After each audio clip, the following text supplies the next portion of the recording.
folks. Welcome back to Ranching Returns. This is Jared Lumen.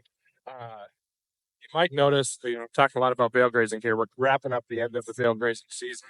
Uh, Grass is just starting to green up, and hopefully here in the next few weeks or months, about a month or so, we'll be grazing full time again, but not quite there yet. But we've been really trying to reduce our winter feed costs up here in Minnesota.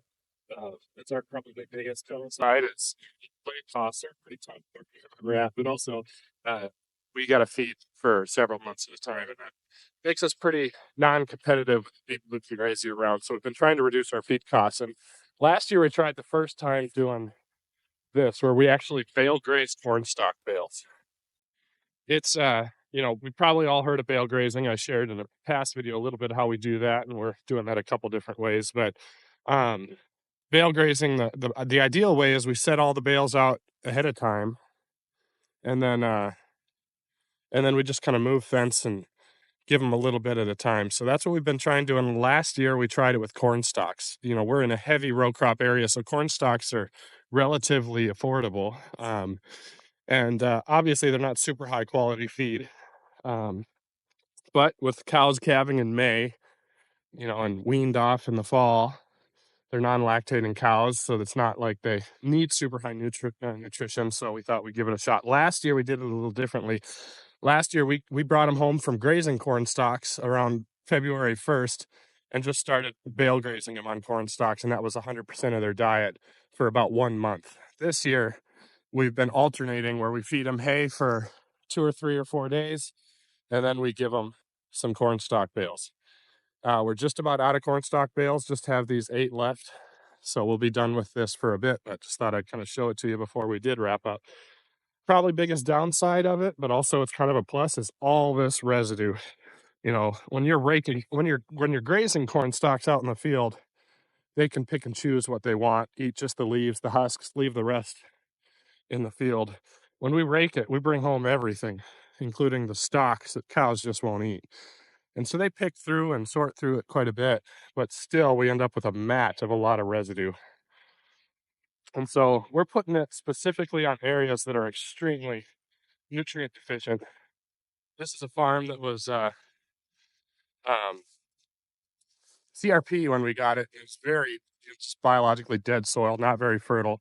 And so we're doing this on a hillside that's steep, always lacks in production, and we're hoping that we can build it up quite a bit. Um, you know, if we were to just leave all this mat here, it's not going to grow much grass.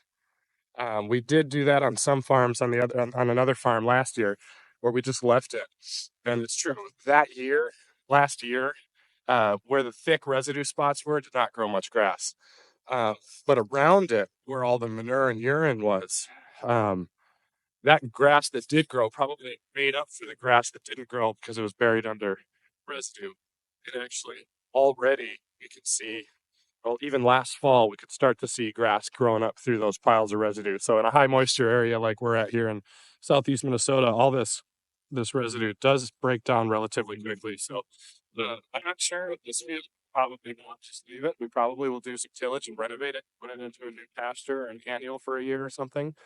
But yeah, it's that is the challenge with bale grazing corn stalks for sure, is all this residue that we get.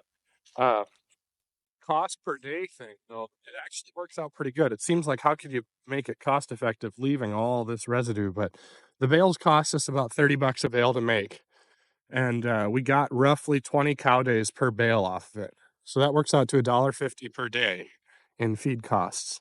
Last year, when we were doing 100% corn stalks, that was our whole cost. Now we're doing, some high quality alfalfa, higher quality hay, alternating it with this, and that's brought the cost up a little bit per day, but the quality for the cows is better, and they do better on it. So they're all coming, following me from where they were getting hay. I think they're about to get more corn stalks. So I better get back to that.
Yeah, so I don't know. I'm not saying this is something everybody should do. I'm not saying we'll even do it every year.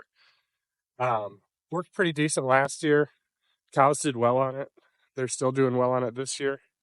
Um, you know, looking back with how cheap hay was this year, we probably would have been better just buying hay instead of doing this. But you never know.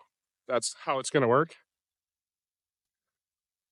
But we'll likely keep messing around with this. It's always trying to figure out what's our unfair advantage, and one of the scenario or one of the pieces of our context is there's a lot of corn around us. So how can we utilize that to improve our cow calf business? Is kind of our mindset, and this is one way we tried. And we can really use it to build soil. I'm not saying that's the only reason or anything, but man, this is dumping a lot of carbon on this ground here. And even if we do give up a little production in the short term, long term, I'm confident it's going to do us favors.